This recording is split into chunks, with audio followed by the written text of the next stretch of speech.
vlogger kasi ako eh. Ma'am, pwede pa dagdag? Kailangan ba? Sige. Oo, pag vlogger, di ba? Kailangan may dagdag. Kailangan marami.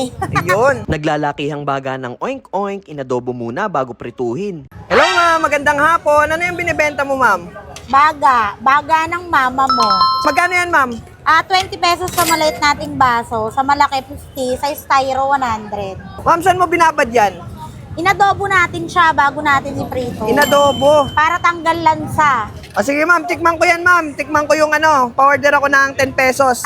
20. Oo, sige. Ito yung special fried baga ni Ate Jax. Dito lang to sa May Carriedo. Kita nyo naman ang laki ng baga ng baboy.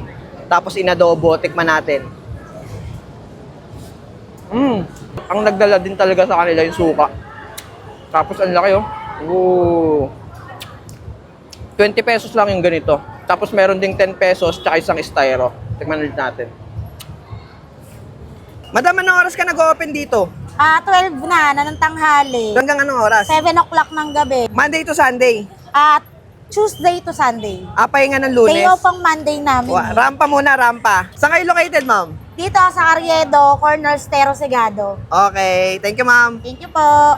At syempre, ang kasama natin sa araw-araw na food trip, ang Grain Smart Rice Coffee, ang kape na gawa sa bigas.